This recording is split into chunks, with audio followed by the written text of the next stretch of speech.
All right, here's part 2 of continuing to solve some of these homework problems from the law of sines and the law of cosines. We left off with number 33 here.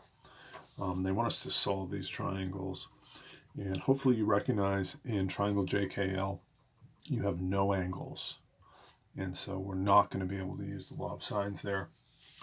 We could, however, start it with the law of cosines.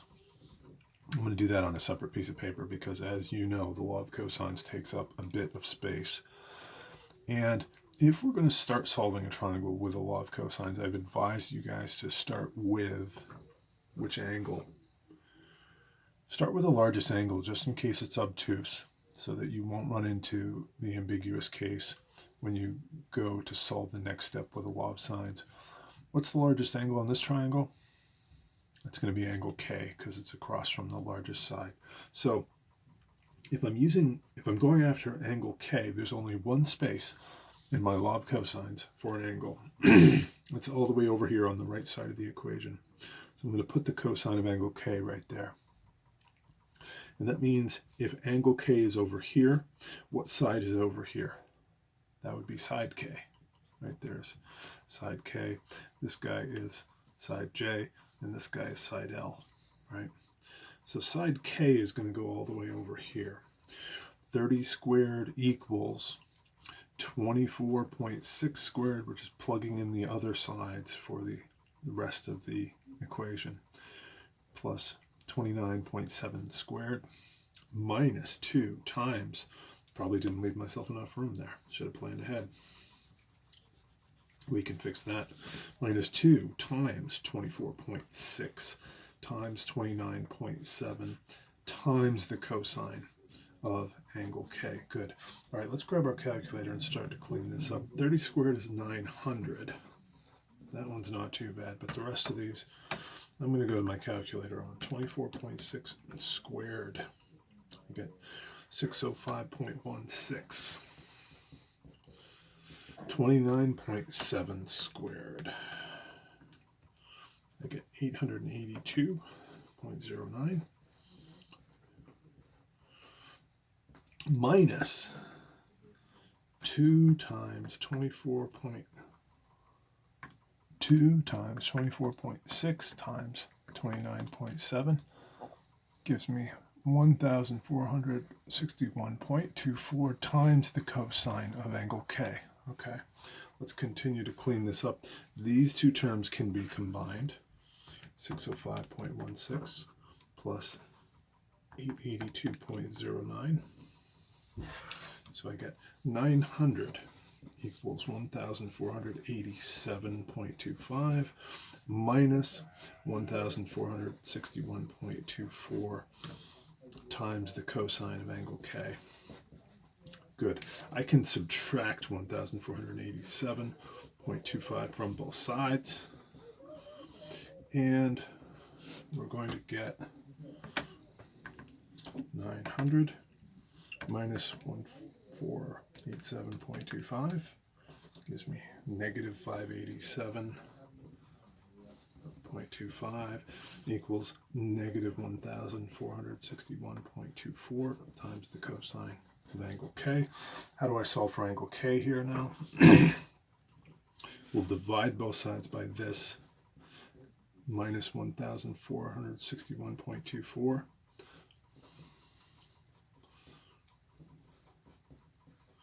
Okay, I can tell that this is going to be positive, so turns out angle K is going to be acute.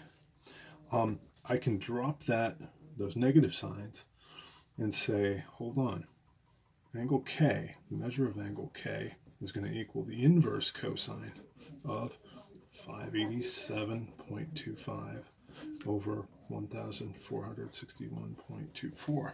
Good. Let's put that in our calculator now. Inverse cosine, 587.25 divided by 1,461.24. We find that that angle is, to the nearest degree, 66 degrees. The measure of angle K is 66 degrees. Good. All right, we're starting to crack this triangle. If that's 66 degrees, Where do we want to go next to solve the rest of the triangle? You go for angle J or angle L. Which one do you want? So we take them in alphabetical order. Angle J, right here.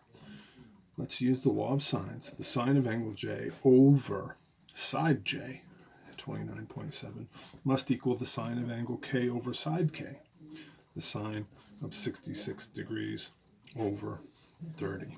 Good. What are our cross products here? 30 times the sine of angle J equals 29.7 times the sine of 66.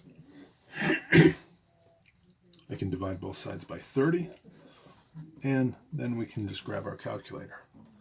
And if you want, you can say the measure of angle J is the inverse sine of this value right here, 29.7 times the sine of 66 over 30. Don't forget, if you're looking for an angle, you've got to use that inverse trig function. So second function sine, 29.7 times the sine of 66. What do I have to do there? That's right, close those parentheses. Divided by 30. And I get the measure of angle J is, to the nearest degree, 65. So if J is 65 degrees, how do I find angle L? Triangle sum theorem to the rescue. 180 minus 66 minus 65 leaves me with 49 degrees. And we solved that triangle. All right, let's try number 37. We're going to solve this triangle. And you'll probably notice that we can't start with the law of sines. You could do sine of 70 over Q equals the sine of R over 15, and you'd have two unknowns. Even if you tried sine of P over 9, you're still going to have two unknowns, no matter how you try to set up the law of sines. So let's try to use the law of cosines. And we're going to have to go for the missing side, okay?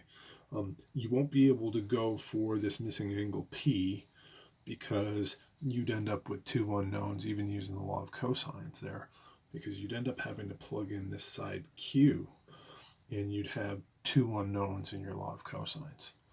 You'd have a Q sitting in there and an angle P. But if we go after Q, we actually have enough information to do what we need to do here. If Q is the side we're after, we're going to put that on the left side. Q squared equals, and then all the way over on the other side has to be angle Q. If I'm looking for side Q on the left, I need angle Q on the right. So all the way over here, I'm going to put the cosine of, I know what this angle is. It's 70 degrees. I'm just going to put that in. Good. And then the other two sides just fill in the middle. So Q squared equals 15 squared plus 9 squared minus 2 times 15 times 9 times the cosine of 70. Okay? Let's start to simplify some things. 15 squared is 225. 9 squared is 81. Excuse me. Minus 2 times 15 is 30 times 9 is 270 times the cosine of 70 degrees. Good. And I can combine these like terms here. I'll get Q squared equals, what do we get there? 305, 306 minus, I'm going to turn this into a nice number. 270 times the cosine of 70 degrees. So this is going to be minus 92.345. Good. Let's simplify that. 306 minus that answer. I get Q squared equals 213.655. I'll take the square root of both sides, and I'll end up with, take the square root of that answer, I get Q equals 14.6. Good. Okay, so what can I do with that? If Q is 14.6, can I now use the law of sines to finish this triangle off? I should be able to. Can I set that up as a proportion? I now know the sine of 70 over 14.6 the sine of angle Q divided by side Q should equal. Now, here's a little trick. I don't have to worry about, is it possible that angle R could be obtuse? If it is, you don't want to go after that using the law of sines. You could end up with the ambiguous case. But isn't it apparent that angle P cannot be obtuse? Angle P is the smallest angle in this triangle. It would be impossible for that angle to be obtuse. So let's go after that one next, so we don't run into a problem with the ambiguous case with the law of sines. Sine of angle P over side P is 9. Good. All right, I'm going to cross multiply, and I get 9 times the sine of 70 equals 14.6 times the sine of angle P.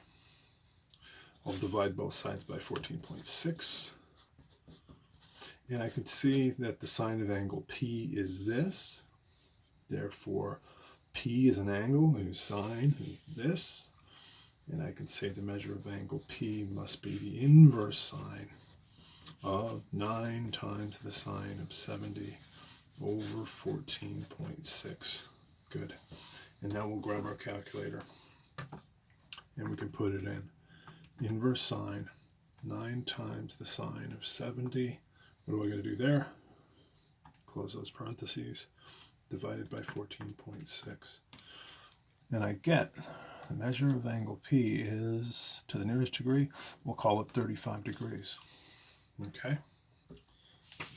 So if angle P is 35 degrees, I only have one piece left to be able to solve the entire triangle. I just need angle R. Triangle sum theorem will get me that. 70 plus 35 is 105.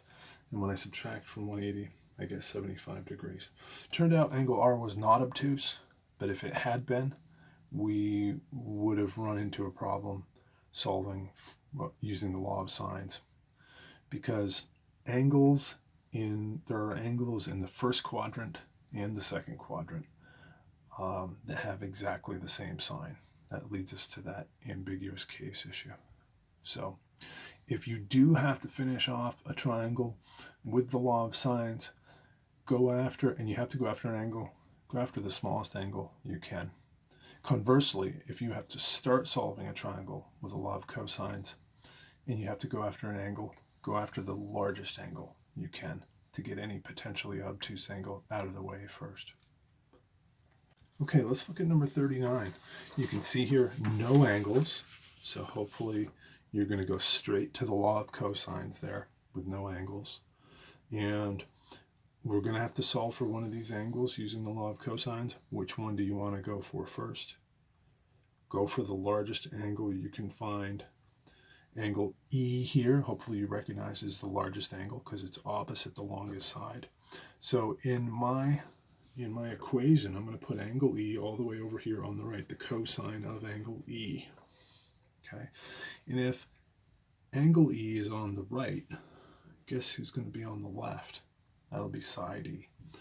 And then the sides that'll fall in to place in the middle will be this side C and this side D. Good. So side E is 52. I'm going to put 52 squared all the way over here equals 20 squared plus 48 squared minus 2 times 20 times 48 times the cosine of angle E. Good, we can clean this up and solve it. What is 52 squared? We get 2704. 20 squared is 400. 48 squared is 2,304 minus 2 times 20 is 40 times 48. I get 1,920 times the cosine of angle E. Good. Let's start combining some like terms. These two can come together. 400 plus 2304 gives me 2704. Uh-oh. Something weird is going on here. You'll see what's going to happen here in a second. Okay, so I can subtract 2704 from both sides. Okay, I get 0 equals negative 1920 times the cosine of angle E. Okay, I can divide both sides by negative 1920, and I think you'll see that the cosine of angle E is 0. What angle would that be? An angle with a cosine of 0. Well, if you forget, you can put it in. Inverse cosine of 0. What angle has a cosine of 0? That is a 90-degree angle. Okay, so we know the measure of angle E is 90 degrees. Now, that is what makes the Pythagorean theorem one specific case of the law of cosines, because if we said c squared equals a squared plus b squared minus 2 times a times b times the cosine of angle C, and angle C was 90, that's 0, and that takes that entire term out, and we're left with just the Pythagorean theorem. So if we had suspected this, if we had recognized the Pythagorean triple, we could have saved ourselves all that work, because we could have said, hold on, 20 squared plus 52 squared, or 20 squared plus 48 squared equals 52 squared. And if that was true, we would know we had a right triangle, and we could go straight to that. Now if you want, you don't even necessarily need to use law of sines to get these remaining angles, because that's a right angle. You could say, well, let's go for angle C. And if I've got angle C and I've got the hypotenuse, the opposite, and the adjacent, I can choose any trig function I want. What's your favorite trig function? Sine. Yeah, sine's my favorite trig function too. So I can say the sine of angle C equals opposite over hypotenuse, 20 over 52. Or that means that C is an angle whose sine is 20 over 52.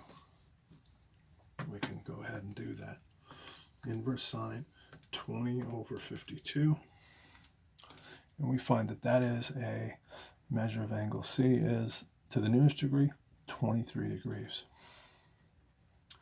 If that's 23 degrees, what's this guy? Well, the acute angles in a right triangle are always complementary. We solved the whole triangle. All right, number 41 here. They want us to solve this triangle ABC. Hopefully you are in the habit of just drawing these out. If we call this triangle ABC, and they're telling us the measure of angle B is 119. Measure of angle C is 26. And side CA is 15. CA, also known as side B, if you will. That's 15. Okay. Now, can I start this with the law of sines? I've got two angles, and I've got the side opposite one of those angles, so yes, I can. I can say the sine of 119 degrees over 15.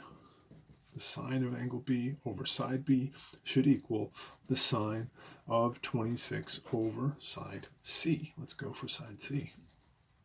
Okay, so my cross products are going to be 15 times the sine of 26 degrees equals C times the sine of 119 degrees. And I'll divide both sides by the sine of 119. And I can grab my calculator, and I'm going to get 15 times the sine of 26, close those parentheses, divided by the sine of 119, gives me 7.5. Okay, so if side C is 7.5, can I go ahead and find this side over here now, this side A? Okay, how am I going to do that? Oops, I don't know angle A. Maybe I can't do it. Of course I can do it, right? Because we remember triangle sum theorem. So 180 minus 119 minus 26. leaves us with 35 degrees over here. Okay.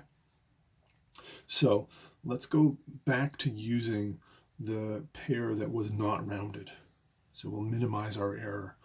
We'll say the sine of 119 over 15 should equal the sine of 35 degrees over side A. What are our cross products going to be? A times the sine of 119 will equal 15 times the sine of 35. Good. Let's divide both sides by the sine of 119. Those will cancel. I'm going to get A equals 15 times the sine of 35. Don't forget, close those parentheses. Divided by the sine of 119.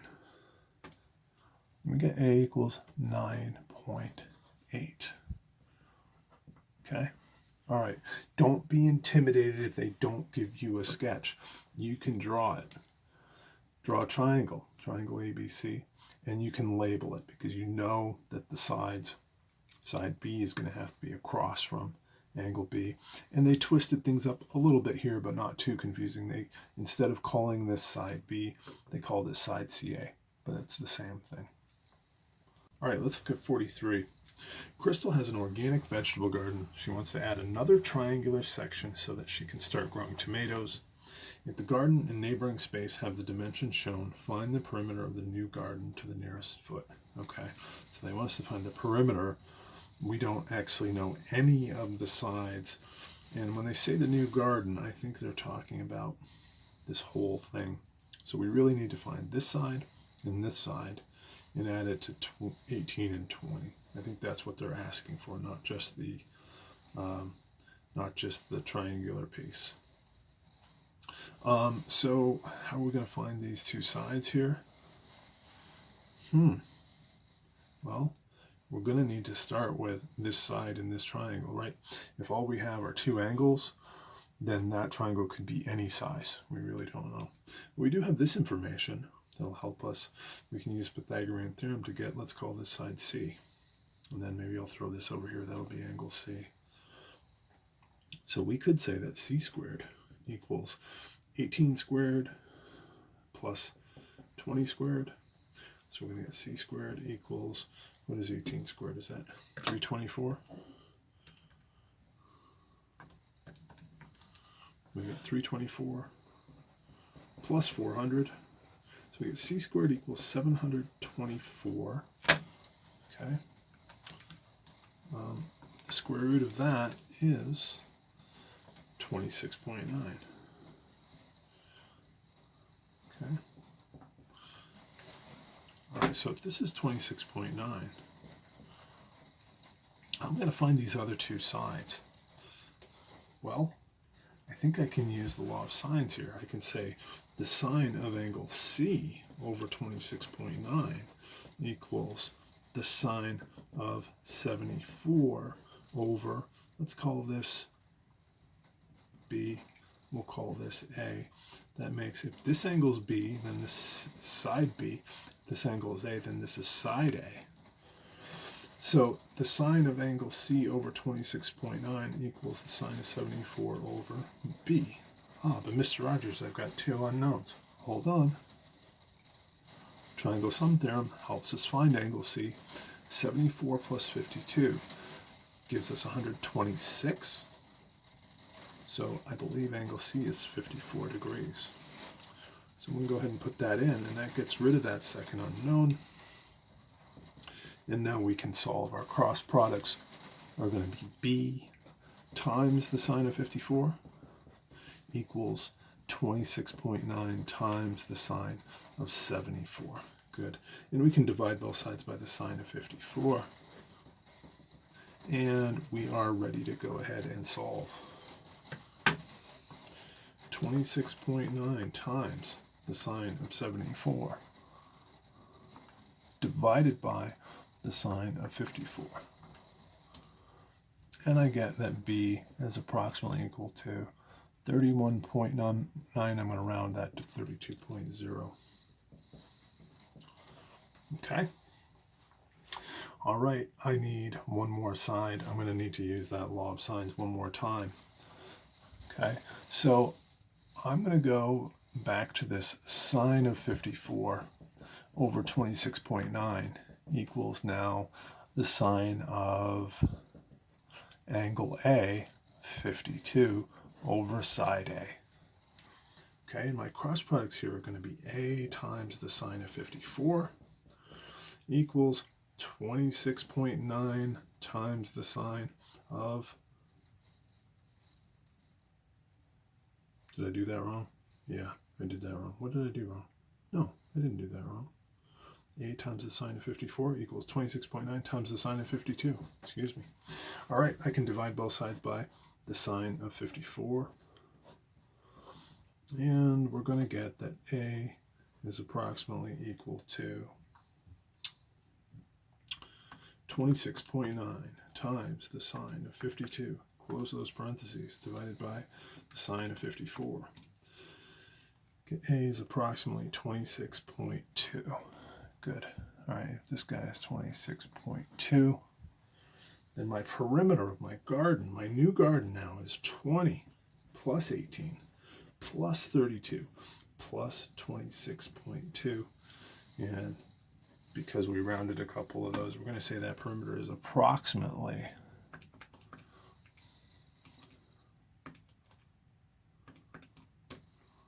96.2 feet around. All right, here's a little fill-in-the-blank proof. They want us to justify each statement for the derivation of the law of sines. Basically, this is a proof of the law of sines. And they give us this triangle where they've drawn an altitude CD. And they want us to prove that sine A over A equals sine B over B. Okay, that is our law of sines. Okay, if you go back to my video on the law of sines, I did a step-by-step proof of this. It's very similar to what we're doing here. But let's just walk through the statements and reasons they give here and see how they're proving it. CD is an altitude of triangle ABC, that is given. And they're saying that triangle ACD and CBD are right triangles. That's the definition of an altitude. Right? If you drop an altitude, it's going to come in perpendicular to the opposite side. So it creates those two right angles. Okay, so now they're telling us that the sine of angle A equals H over B. That looks like, in this right triangle, opposite over hypotenuse. Sine equals opposite over hypotenuse. That is the definition of sine, is it not? Likewise, they're saying the sine of angle B is going to be opposite over hypotenuse. It's going to be H over A. So I'm going to say that is the definition. That's the definition of the sine ratio. Or you could just say the definition of sine. Good. Okay, and now they're saying that B sine A equals H and A sine B equals H. Well, what did they do? Let's just take a look at this piece here first. What did they do to turn that into that? It appears to me that they multiplied both sides of that equation by B, right, to get the B out over here, and they moved it over there. Okay, and it looks like they did the same thing here with this piece to turn it into that. They multiplied both sides of this equation by A to turn this into A sine B equals H. So I'm going to say that's our multiplication property, right? Or just multiplication. It's our multiplication property of equality. Okay, so now how do they get from here to here? Well, one of the reasons they multiplied both sides of this equation by B in this equation by A is they got both of these solved in terms of H. Okay, if this equals H and that equals H, then those things must be equal to one another, right? So what they did here is, since this equals H, they substituted it in for H in that equation. Okay, so what they did here was a substitution. Substitution. Okay, and then how am I going to turn this into something that looks like our law of sines?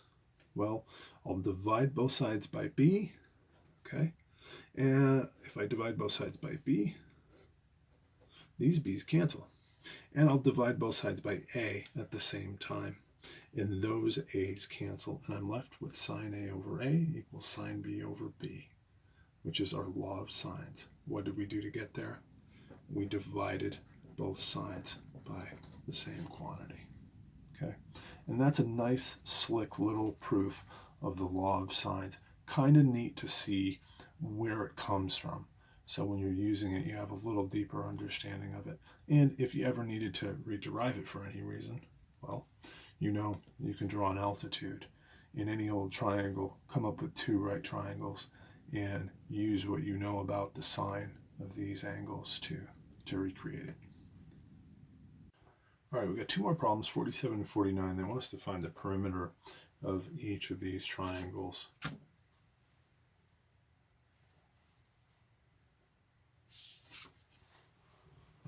Okay, so for 47, we're going to need to find these other sides. We know these two angles. Can we use the law of sines here, or do we have to use the law of cosines? Well, we actually know not just two angles, we know three angles, don't we? 86 and 31 gives me 117. So this angle here must be 63 degrees.